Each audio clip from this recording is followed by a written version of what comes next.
Oke, Bismillahirrahmanirrahim. Assalamualaikum warahmatullahi wabarakatuh. Perkenalkan, nama saya Wilda Rahma Rizkika dengan NIM S1S1 22035 dari kelas C. Nah, jadi pada video kali ini saya akan melanjutkan pembahasan kita pada minggu sebelumnya, yaitu di chapter 9 Unsupervised Learning Techniques. Nah, jadi untuk pembahasan kita pada kali ini terdapat ada di materi di halaman 249. Nah, jadi kita cari dulu halaman 249. Nah, jadi ini saya akan membahas yang pertama yaitu mengenai using clustering for image segmentation. Nah, jadi yang perlu kita ketahui terlebih dahulu bahwa segmentasi citra atau gambar merupakan salah satu proses mendasar dalam bidang pengelolaan citra yang bertujuan untuk membagi sebuah gambar menjadi pembagian atau segmentasi yang memiliki karakteristik yang serupa. Yang dimana proses ini itu memungkinkan sistem dapat lebih mudah dalam mengenali, menganalisis, dan juga menafsirkan isi dalam suatu gambar. Nah, jadi dengan cara ini itu kita dapat mengelompokkan piksel-piksel yang memiliki fitur yang sama seperti warnanya, intensitas, dan teksturnya. Nah, jadi langsung saja untuk pengimplementasiannya di sini bisa kita gunakan untuk pengimplementasian dari image segmentation. Nah, jadi langsung saja di sini untuk pengimplementasiannya. Nah, jadi untuk pengimplementasiannya di sini saya akan menggunakan citra satelit dari lokasi kampung saya yaitu pada Kabupaten Kolaka Timur, Kecamatan Polipolia. Nah, jadi langsung saja di sini terlebih dahulu saya akan menuliskan semua kodenya, kemudian saya akan menjelaskan satu persatu.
Nah, jadi kurang lebih codingannya itu sudah selesai seperti ini.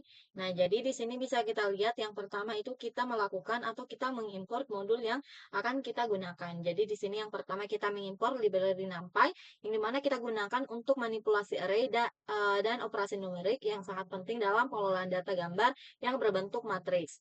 Kita perbesar saya dulu. Nah, kemudian di sini kita mengimport modul OS yang dimana kita gunakan untuk menangani path atau jalur dari file secara fleksibel. Nah, kemudian di sini kita gunakan atau kita mengimpor fungsi mret dari Matplotlib yang dimana untuk membaca gambar ke dalam array NumPy. Nah, kemudian di sini kita melakukan mengimport pyplop yang dimana dari Matplotlib untuk visualisasi agar menampilkan gambar dari grafik. Nah, kemudian yang terakhir di sini kita mengimpor algoritma Kamens yang dimana kita gunakan untuk melakukan proses klasterisasi atau pengelompokan pixel berdasarkan kemiripan warnanya. Nah, kemudian di sini langsung saya kita run. Nah, kemudian di sini yang selanjutnya kita tambahkan baris kode yang dimana kita gunakan untuk membaca gambar dari page-nya. Jadi di sini kita tambahkan dulu filenya. Di sini saya sudah menambahkan, nah langsung saja kita salin jalurnya, kemudian kita pastekan di sini. Nah, jadi langsung saya kita run. Nah, jadi fungsi dari kode ini yaitu membaca gambar dari pad-nya. Kemudian di sini kita tambahkan kode lagi yaitu untuk menampilkan ukuran gambar dalam bentuk tinggi, lebar, dan dimensinya. Nah, langsung saja di sini. Nah, di sini bisa kita lihat informasi yang tampil dari image shape ini yaitu menampilkan ukuran gambar. Nah, di sini bisa kita lihat tingginya 3896 dan lebarnya 8192 dan 3 ini merupakan RGB. Nah, kemudian di sini kode selanjutnya yaitu kita mengubah array 3 dimensi dari gambar menjadi dua dimensi. Yang dimana di sini berukuran jumlah pikselnya itu 3 yang dimana agar dapat diproses oleh algoritma Kames. Nah, jadi setiap baris itu direpresentasikan 1 piksel. Nah, kemudian baris kode selanjutnya yang kedua ini yaitu kita menerapkan Kamens cluster dengan 8 cluster pada setiap warna dalam piksel gambarnya. Nah, kemudian di sini segmentation image yang dimana kita mengganti setiap piksel dengan warna dari pusat klasternya yaitu Kamens label yang berisi indeks klaster untuk setiap piksel dan Kamens cluster berisi warna rata-rata dari setiap klasternya. Nah, kemudian di sini yang selanjutnya segmen image yang dimana segmen image ini kita gunakan untuk mengubah bentuk gambar ke dimensi aslinya agar bisa ditampilkan sebagai gambar RGB. Nah, langsung saya kita run. Di sini mungkin prosesnya sedikit agak lama.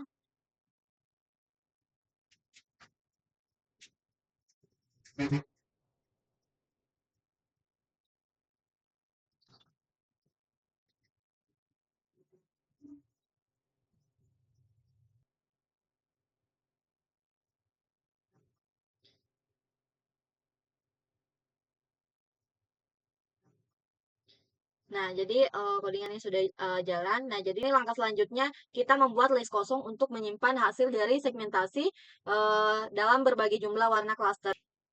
Nah, kemudian di sini and colors yang dimana di sini kita gunakan untuk mendefinisikan berbagai jumlah warna dari klasternya yang akan kita coba untuk segmentasi. Nah, jadi semakin sedikit jumlah warnanya, maka semakin sederhana hasil dari gambarnya. Nah, kemudian di sini yang selanjutnya kita melakukan perulangan yang dimana perulangan ini untuk setiap jumlah warna dari and colors. Nah, jadi pada baris ini mungkin di sini saya akan menambahkan untuk jumlah dari algoritma yang akan dijalankan yaitu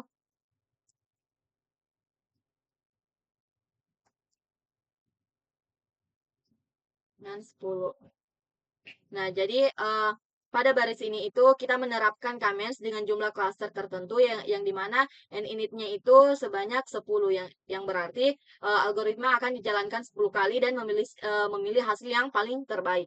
Nah, kemudian di sini kita tetapkan random state-nya sebanyak 42 yang dimana agar hasilnya itu konsisten tiap kali dijalankan. Nah, kemudian pada baris selanjutnya di sini bisa kita lihat bahwa kita mengubah setiap piksel menjadi warna dari pusat klasternya. Nah, kemudian pada baris selanjutnya di sini kita bisa mengembalikan bentuk gambar ke format awalnya. Kemudian di sini kita membatasi pada baris ini kita membatasi nilai warna agar tetap dalam rentang RGB, yaitu dari 0 sampai 255, yang dimana ini tuh penting untuk mencegah nilai yang keluar dari batas saat proses konversi.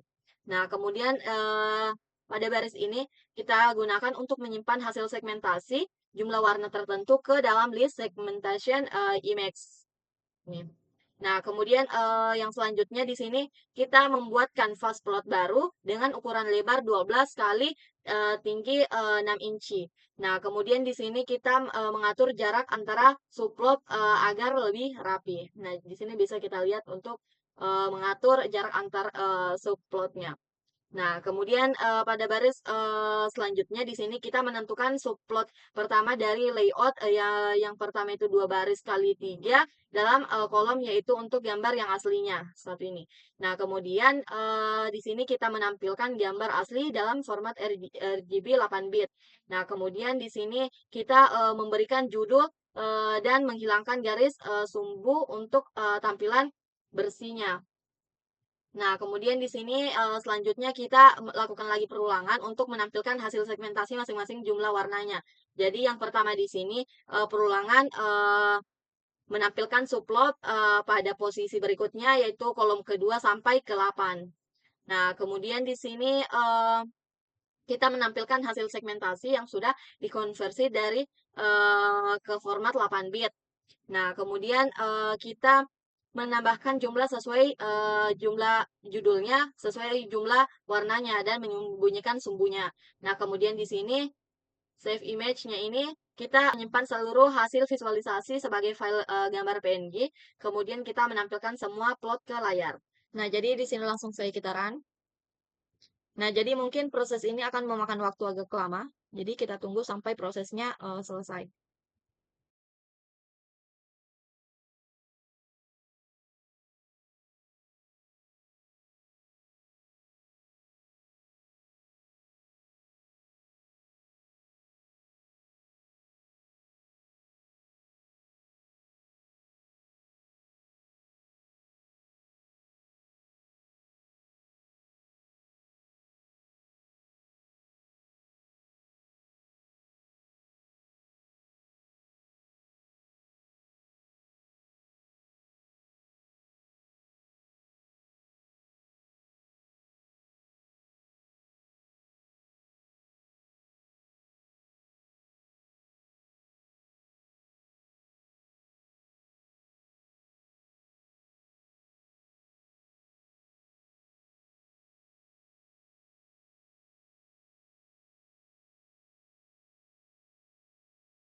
Nah, jadi kurang lebih output yang dikeluarkan seperti ini. Nah, jadi ini dia output dari segmentasi citra menggunakan algoritma Kamens. Nah, jadi di sini bisa kita lihat pada bagian kiri atas. Nah, di sini untuk gambar aslinya itu masih memiliki ribuan warna, variasi warna. Nah, di sini gambar ini tuh menampilkan daerah pemukiman dan jalan dari citra satelit yang kompleks. Nah, kemudian di sini yang sebelahnya kita lihat hasil segmentasinya itu dengan 10 warna pada versi ini. Detail gambarnya masih cukup utuh. Nah, kita masih bisa membedakan antara pohon, bangunan, dan jalan yang jelas karena jumlah klasternya warnanya itu masih cukup banyak. Kita perbesar lagi untuk lebih jelas. Nah, kemudian selanjutnya pada gambar dengan 8 warna, bisa kita lihat kompleksitas warnanya itu mulai semakin berkurang, tapi elemen penting seperti vegetasi dan bangunannya masih cukup terlihat. Ini kita perjelas. Masih cukup terlihat. Di gambar 6 dan 4 ini kita mulai kehilangan beberapa detail kecilnya, warna-warna yang mirip dikelompokkan menjadi satu, sehingga objek-objek yang sebelumnya memiliki gradasi kini tampil dalam warna yang lebih seragam. Nah, sini bisa kita lihat. Nah, kemudian yang terakhir bisa kita lihat pada gambar yang kedua, hasilnya sangat sederhana. Seluruh gambar hanya dibagi menjadi dua kelompok warna. Nah, jadi di sini bisa kita lihat ada putih dan hijau. Nah, jadi meskipun kehilangan details, tapi hasil ini tuh bisa berguna dalam konteks tertentu seperti memisahkan daerah hijau dan non hijaunya atau objek dan latar belakangnya.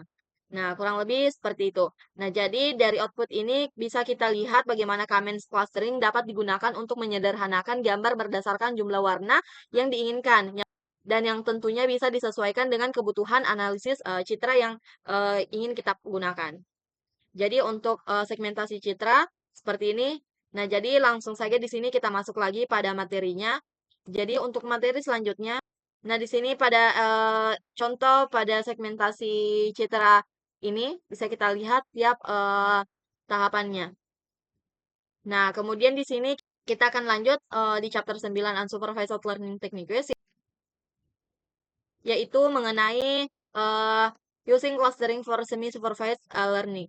Jadi teknik ini tuh sangat berguna ketika kita punya banyak data tanpa label, tapi hanya sedikit data yang sudah diberi label. Nah, di sini kita akan lihat bagaimana cara melatih model logistik. Di sini juga sudah ada beberapa codingan yang bisa kita gunakan. Jadi model yang alati ini logistic regression hanya dengan 50 data yang berlabel dari dataset angka digits dataset dan bagaimana kita bisa meningkatkan akurasinya dengan bantuan teknik clustering.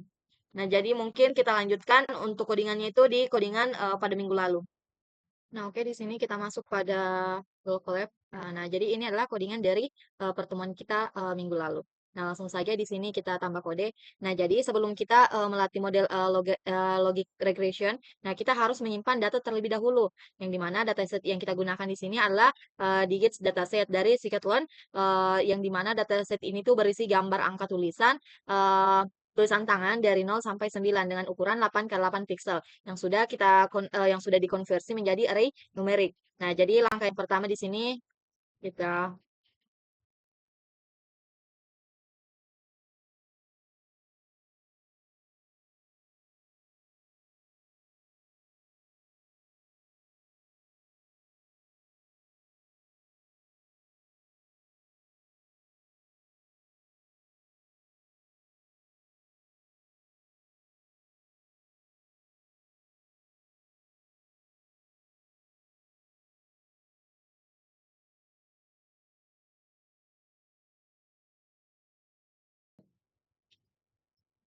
Nah, jadi yang pertama di sini kita import load digits dari Scikit-learn dataset. Nah, jadi untuk baris pertama dalam kode ini, yang pertama di sini kita mengembalikan fitur X dari label Y dalam bentuk tuple. Nah, kemudian di sini kita ambil 1400 data set pertama untuk dijadikan data latih, X-train, Y-train. Nah, sisanya itu untuk data uji, yaitu X-test dan Y-test. Nah, langsung saja di sini kita run. Nah, kemudian di sini kita tambahkan lagi kode. Nah, setelah datanya siap, maka di sini kita mulai melatih logic regression, tetapi karena kita sedang membahas semi supervised learning, maka kita hanya akan menggunakan 50 data berlabel pertama saja. Nah, jadi di sini kita ya,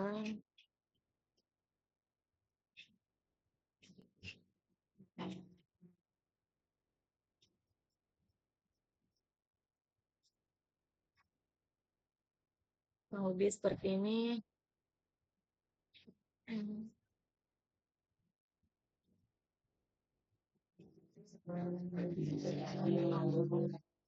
Nah, yang di sini kita hapus saja.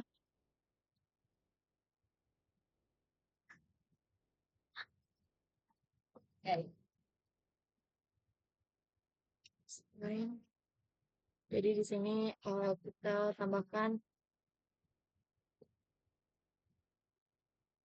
kemudian di sini kita tambahkan.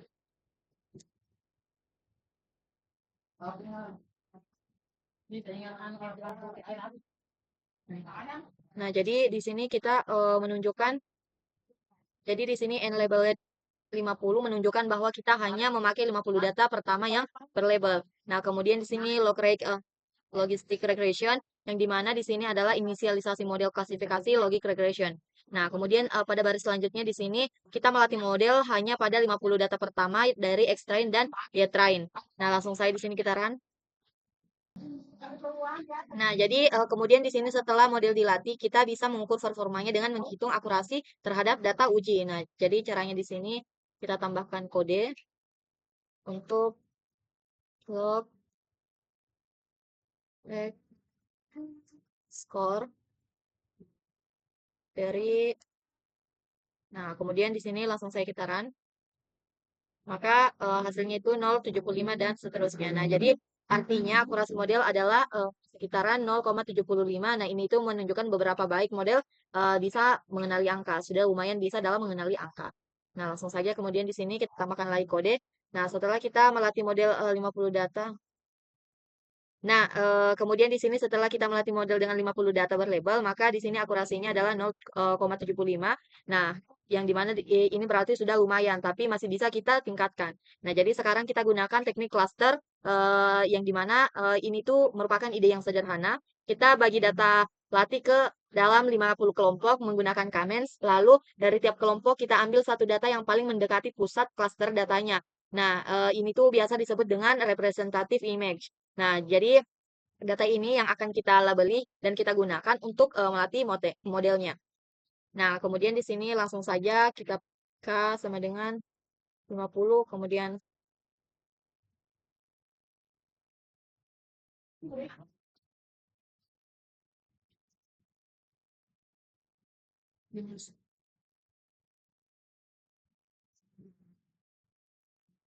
ends, kemudian cluster top, crime, kemudian representatif.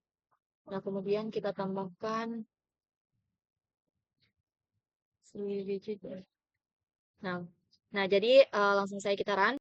Nah, jadi pada kode ini bisa kita lihat yang pertama sama dengan 50 yang dimana kita ingin membentuk 50 cluster sebanding dengan jumlah label awal yang kita pakai sebelumnya, yaitu 50.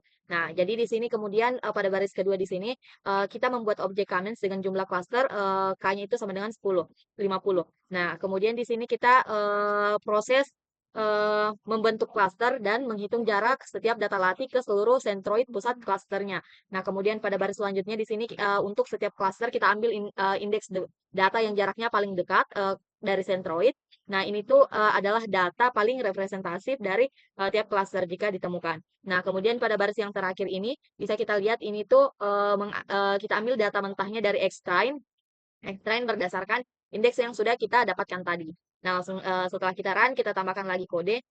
Nah, kemudian di sini kita akan membuat visualisasi gambar-gambar dari representasi. Nah, kemudian di sini kita akan membuat visualisasi dari gambar-gambar representatif dari dataset dalam bentuk grid menggunakan Matplotlib. Nah, jadi di sini kita pakai PLT, kemudian figur, kemudian, nah jadi kita pakai yang ini. Nah, kemudian for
Nah, langsung saja kita run di sini.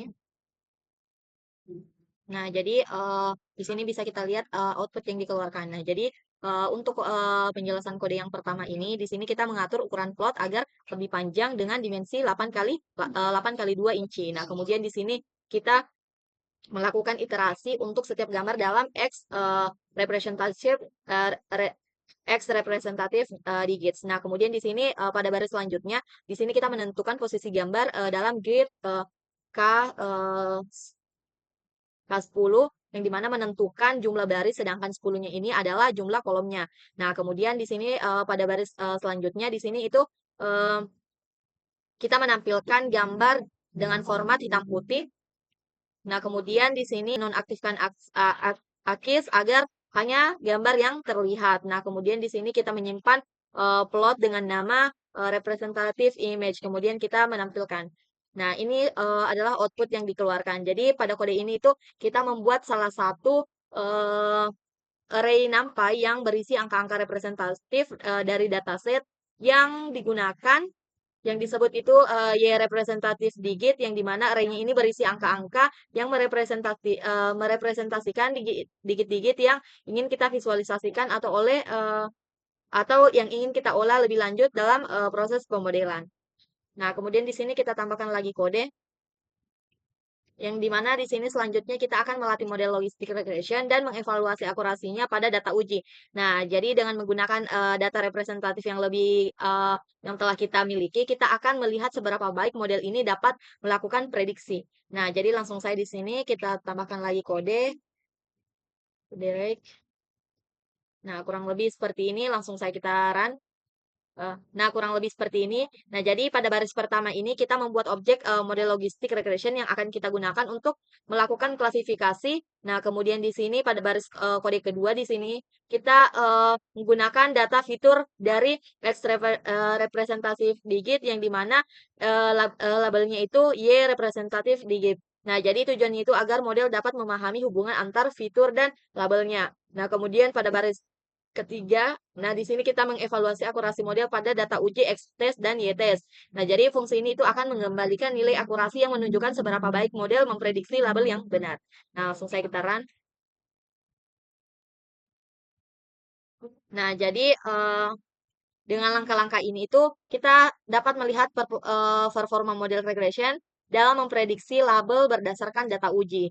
Nah, kemudian di sini selanjutnya kita tambahkan kode lagi, yang dimana di sini kita akan melakukan propagasi label pada data pelatihan berdasarkan hasil klasterisasi yang dilakukan oleh KMS. Nah, jadi dengan kode yang akan kita tambahkan, kita akan mengasosiasikan label dari data representatif dengan klaster yang sesuai. Nah, jadi di sini kita tambahkan retrain. Nah, jadi kurang lebih seperti ini. Langsung saja di sini kita run. Nah, jadi untuk baris kode yang pertama di sini kita membuat array kosong yaitu ytrain propagate yang dimana dengan panjang yang sama dengan data pelatihan xtrain di sini array-nya kita akan gunakan untuk menyimpan label yang dipropagasi ke setiap data pelatihan setelah proses klasterisasi. Nah, kemudian di sini tipe data array-nya ini adalah eh, NP INT 32 yang berarti setiap elemen akan berupa angka integer. Nah, kemudian di sini pada baris kedua di sini kita akan melakukan iterasi sebanyak jumlah cluster yang ada yaitu K yang dimana setiap iterasi kita akan mengasosiasikan label yang sesuai dengan cluster tertentu. Nah, kemudian pada baris kode yang ini di sini pada setiap iterasi kita mencari data extrain-nya. Kita mencari data extrain maksud Nah, jadi extrain yang termasuk dalam cluster I dengan comments label I. Nah, jadi kemudian di sini kita berikan label yang sesuai dengan Y representatif digit kepada data tersebut. Nah, kurang lebih seperti itu langsung saya kita tambahkan lagi. Nah, jadi selanjutnya kita akan melatih model logic regression menggunakan data pelatihan yang telah dipropagasi labelnya yang menggunakan akurasi model pada data uji. Nah, langsung saya di sini kurang lebih seperti ini. Nah, jadi pada kode yang pertama ini kita membuat objek model logic regression yang akan kita gunakan untuk melakukan klasifikasi berdasarkan data yang telah dilabelkan. Nah, kemudian yang kedua ini kita melatih model menggunakan data pelatihan X-train dan label yang telah dipropagasi sebelumnya, yaitu Y-train propagate. Nah, yang diperoleh dari hasil klasterisasi Kamens. Nah, jadi model ini akan belajar untuk mengasosiasikan fitur dalam X-train dengan label dari Y-train propagate. Nah, kemudian pada baris kode yang ini, yaitu mengevaluasi akurasi model pada data X-test dan label yang benar, yaitu Y-test. Nah, jadi di sini fungsi skornya ini, yaitu untuk mengembalikan nilai akurasi, yaitu representasi prediksi yang benar oleh model, kemudian dibandingkan dengan total data uji. Nah, langsung saya di sini kita run. Nah, kemudian langkah selanjutnya, kita akan memilih data yang memiliki jarak lebih dekat dengan pusat klasternya. Langsung saja kita tambahkan lagi kode. Nah, jadi data dengan jarak yang lebih jauh dari persentil tertentu akan diberikan tanda -1 yang menunjukkan bahwa data tersebut tidak dipropagasi labelnya. Nah, jadi di sini langsung saja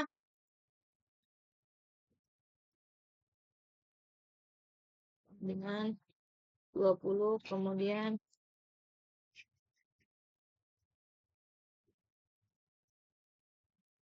per digit sama dengan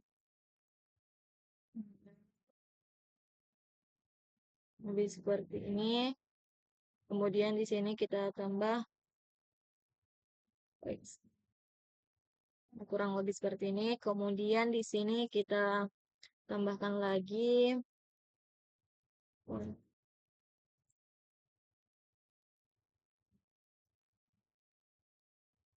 kemudian X.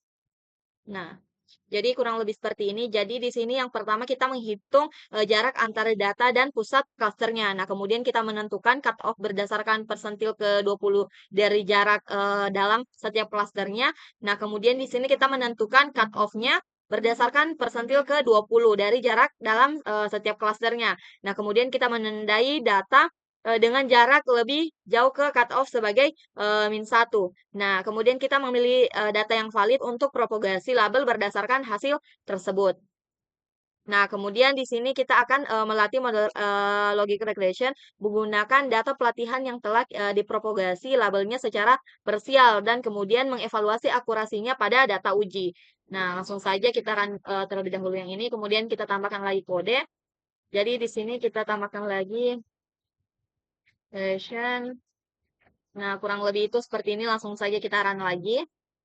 Nah, jadi untuk baris kode yang pertama ini kita membuat objek model logic regression untuk klasifikasi. Nah, kemudian pada baris selanjutnya kita melatih model menggunakan data pelatihan yang telah dipropagasi labelnya secara parsial. Kemudian baris kode selanjutnya di sini kita mengevaluasi akurasi model pada data uji X-test dan Y-test yang dimana untuk mengembalikan representasi prediksi yang benar.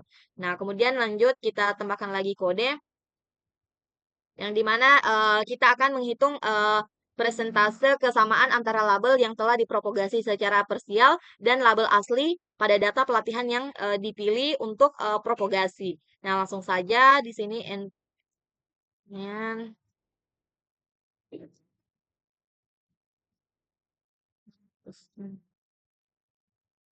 nah, kurang lebih seperti ini.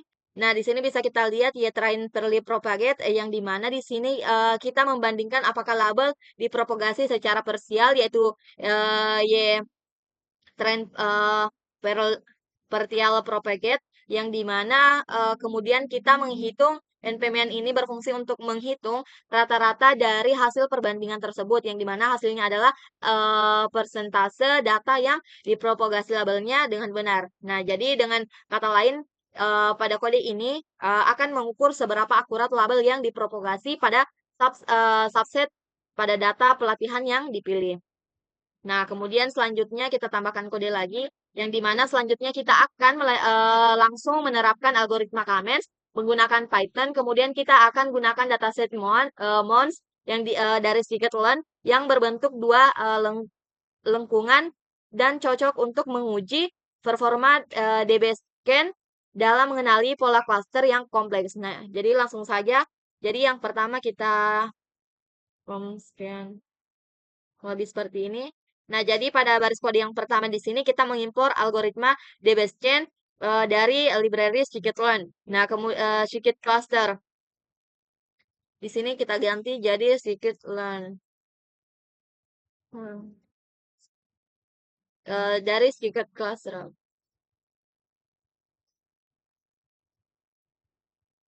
Nah, jadi untuk baris kode yang pertama ini kita mengimpor algoritma DBSCAN dari library scikit-learn. Nah, kemudian kita pada baris kedua ini kita mengimpor fungsi untuk membuat dataset berbentuk dua bulan sabit, make months. Nah, kemudian pada baris kode selanjutnya di sini kita membuat 1000 sampel atau 1000 data dengan sedikit noise yaitu 0,05 agar data lebih realistis. Nah, kemudian di sini kita akan menambahkan DBSCAN. Nah, kurang lebih seperti ini yang dimana pada baris ini kita akan membuat objek DBSCAN dengan reduksi tetangga yaitu 0,05 dan minimal sampelnya itu 5 untuk membentuk cluster. Nah, kemudian pada baris kode yang terakhir di sini kita menjalankan DBSCAN untuk mengelompokkan data berdasarkan kepadatannya. Nah, langsung saya kita run. Nah, selanjutnya kita tambah lagi kode. Setelah setelah algoritma DBSCAN kita jalankan, maka DBSCAN labels menyimpan label cluster yang diberikan ke setiap data, yang dimana data yang tidak termasuk dalam cluster manapun akan diberi label -1 yang menandakan bahwa data tersebut itu dianggap sebagai noise atau outlier. Nah, kemudian di sini kita tambahkan lagi DBSCAN labels. Nah, langsung saya kita run. Nah, jadi di sini bisa kita lihat fungsi dari DBSCAN ini merupakan array yang berisi label cluster untuk setiap data setelah proses clusterisasinya menggunakan DBSCAN selesai. Nah, jadi jika suatu data diberi label -1, maka data tersebut tidak masuk dalam cluster manapun atau tidak dianggap noise oleh DBSCAN. Nah, jadi dengan menggunakan atribut ini, kita bisa menganalisis hasil clusterisasi DBSCAN uh, termasuk jumlah klasternya. Nah, jadi setelah kita menjalankan algoritma DBSCAN ini, kita bisa melihat informasi penting tentang isi klasternya menggunakan beberapa atribut. Nah, di sini bisa kita lihat isinya, main panjang. Nah, kemudian di sini kita tambahkan lagi kode untuk menjalankan algoritma DBSCAN-nya. Jadi, di sini kita tambah DBSCAN. Habis seperti ini, langsung saja kita run. Nah, jadi pada fungsi kode ini kita mengembalikan jumlah core point yaitu titik-titik yang dianggap pusat dari cluster karena memiliki cukup banyak tetangga di sekitarnya sesuai dengan parameternya min samples. Sini samples. Nah, jadi output yang dikeluarkan itu 817. Nah, kemudian kita tambahkan lagi DBS scan for sample. Nah, langsung saya kita run. Nah, di sini bisa kita lihat berisi indeks dari data yang merupakan core point-nya. Nah, jadi indeks ini tuh mencakup ke posisi data asli dalam dataset yang dimana dianggap sebagai pusat dari klasternya. Bisa kita lihat. Nah, kemudian langkah selanjutnya di sini kita tambahkan DBSCAN lagi.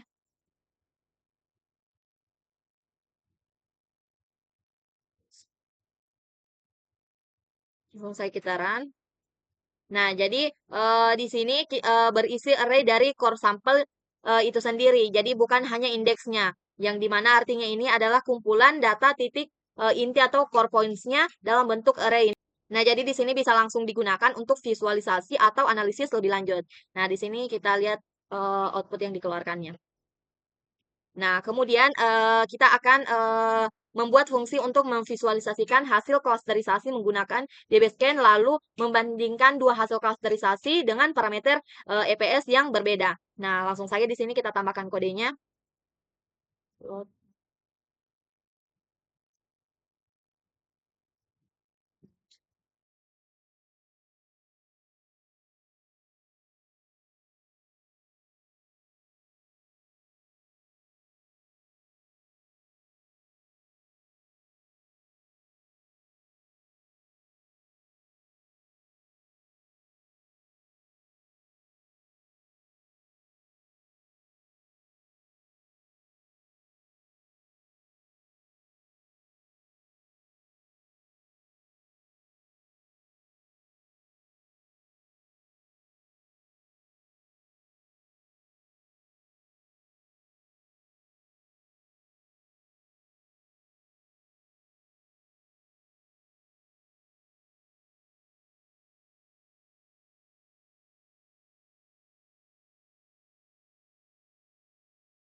Nah,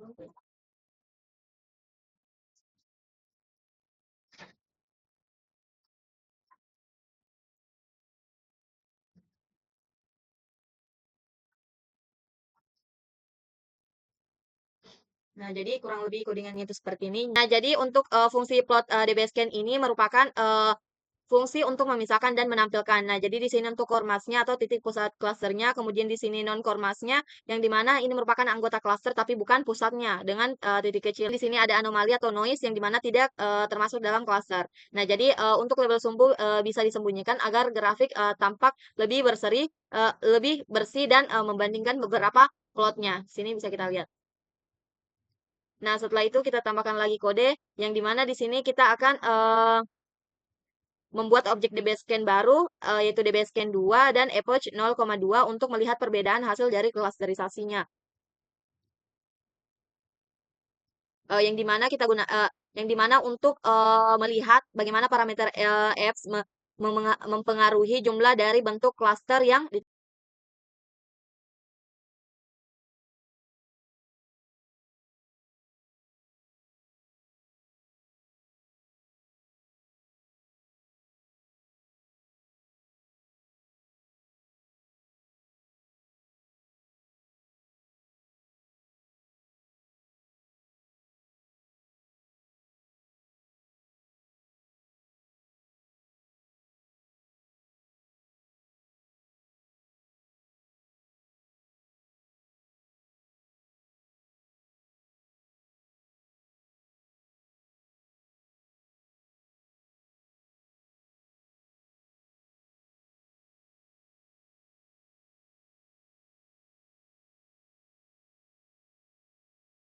DBSCAN.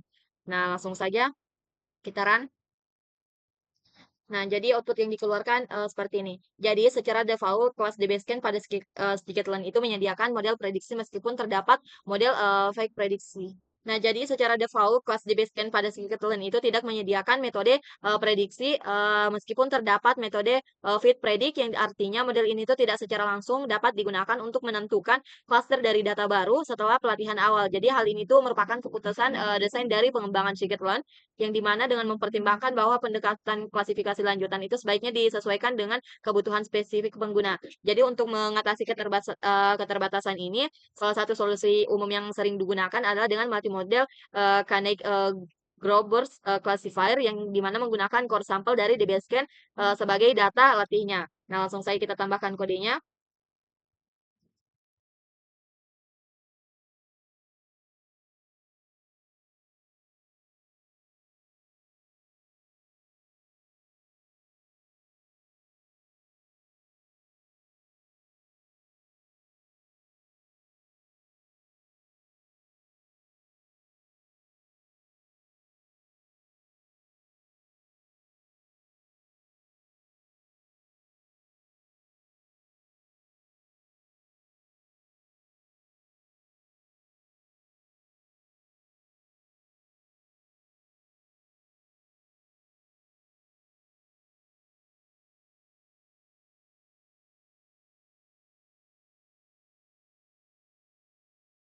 Jadi kurang lebih seperti ini. Jadi yang pertama di sini kita membuat model Canner's Neighbors dengan 50 rentang terdekatnya. Kemudian kita data latih diambil dari core points dengan hasil DB-scan-nya yaitu di sini DB-scan komponen. Kemudian data latihnya itu diambil dari core points hasil DB-scan komponen beserta labelnya. Kemudian di sini kita model KNN-nya dilatih untuk mendapat prediksi cluster dari data baru berdasarkan informasi yang telah dipelajari dari hasil DB-scan-nya. Langsung saya kita run. Oh, di sini ada kesalahan penulisan. Kita run ulang. Nah, jadi setelah model KNN-nya dilatih menggunakan core sampel dari DB-scan, nah kita dapat menggunakan untuk memprediksi cluster dengan dari data baru. Nah, caranya itu kita tambahkan dulu kode. Ini X new array. Mana di sini? Min 0,7. Kemudian 0,05, kemudian 1, min 0,1, kemudian 2,1. kemudian di sini KNN, dan di sini kita run.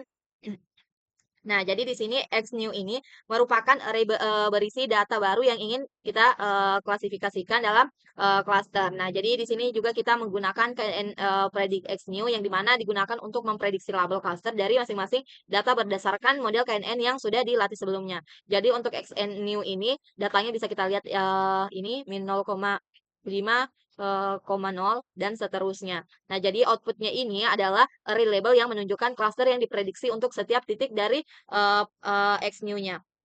Nah, kemudian selanjutnya di sini kita tambahkan lagi kode untuk memprediksi cluster. Kita tambahkan kode. Nah, jadi selain memprediksi cluster, model KNN juga dapat memberikan probabilitas dan dari setiap prediksi terhadap seluruh label yang memungkinkan. Nah, jadi hal ini itu dilakukan dengan menggunakan metode predik proba. Jadi misalnya di sini n Proba. Nah, kurang lebih seperti ini langsung saya kitaran. Jadi untuk KNN Predict Proba Xnew ini merupakan hasil array probabilitas untuk setiap titik baru dari Xnew-nya yang menunjukkan seberapa besar kemungkinan dari setiap titik termasuk ke dalam masing-masing klasternya. Nah, jadi untuk nilai probabilitasnya ini dihitung berdasarkan posisi tetangga terdekat dari setiap klaster yang ditemukan oleh model KNN. Di sini bisa kita lihat dari dari output yang dikeluarkan. Nah, kemudian di sini untuk memvisualisasikan hasil klasifikasi clustering berdasarkan model KNN, kita dapat menggunakan fungsi plot decision Wunderlist yang menunjukkan batas antara cluster. Nah, jadi langsung saja di sini kita tambahkan PLT figure.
Kurang lebih seperti ini, langsung saya kitaran.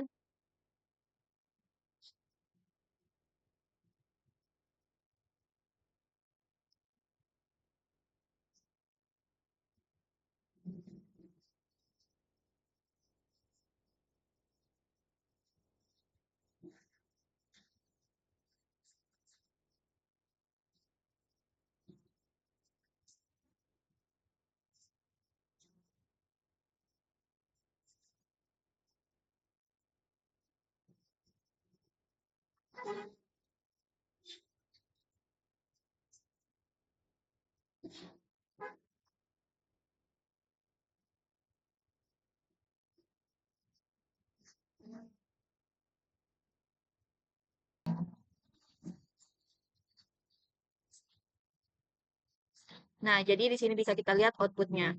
Nah, jadi untuk baris kode yang pertama di sini untuk PLT figurnya size-nya itu 6 kali 3.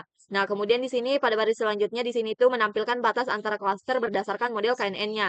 Nah, kemudian di sini PLT scatter yang dimana di sini kita menambahkan titik-titik baru pada data baru atau Xnew ke dalam visualisasi yang ditandai dengan simbol plus. Nah, kemudian di sini ada simbol plusnya, tapi dia ya, berwarna biru. Nah, kemudian di sini kita menyimpan hasil visualisasinya, save fig. Nah, kemudian di sini PLTSO kita menampilkan plot akhir di layarnya.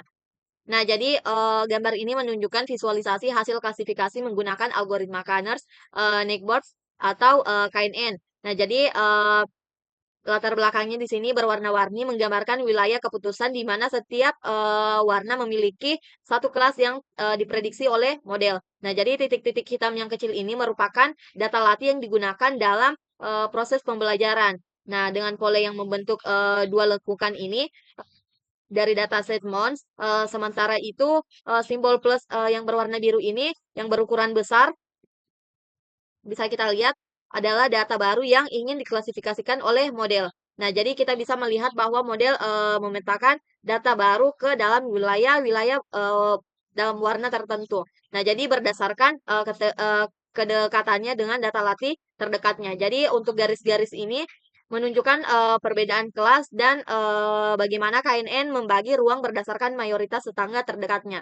Jadi visualisasi ini tuh sangat membantu untuk memahami bagaimana KNN bekerja dalam mengenali pola dan membuat prediksi. Nah, kemudian kode selanjutnya di sini kita gunakan untuk melakukan prediksi klaster terhadap data baru dengan pendekatan yang lebih hati-hati menggunakan batas jarak maksimum. Nah, jadi jika jarak ke korponsinya terdekat melebihi ambang batas, maka data dianggap sebagai outlier. Nah, jadi di sini jadi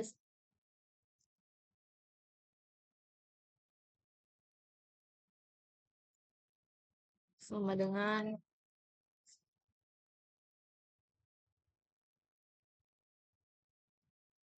ini for X new kemudian N next for satu ya. Nah, kurang lebih seperti ini. Nah, jadi di sini bisa kita lihat untuk baris kode yang pertama, yaitu di sini kita menghitung jarak YDIS dan indeks Y pred IDX dari tetangga terdekat untuk setiap titik dari X new. Nah, kemudian untuk baris kode Y pred ini kita mengambil label cluster berdasarkan hasil DB scan untuk poin terdekat. Kemudian di sini Y pred Yedis lebih besar 0,2 sama dengan min 1, yang dimana jika jarak tetangganya terdekat melebihi 0,2, maka titik tersebut dianggap outlier dan diberi label min 1. Kemudian di sini kita pakai raffle yaitu untuk mengubah array hasil prediksi menjadi bentuk satu dimensi. Nah, langsung saja di sini kita run. Nah, jadi output yang dikeluarkan min 1, 1, 2, dan min 1. Jadi yang min 1 ini merupakan outlier. Mungkin itu saja video penjelasan dari saya, kurang dan lebihnya mohon dimaafkan. Wassalamualaikum warahmatullahi wabarakatuh.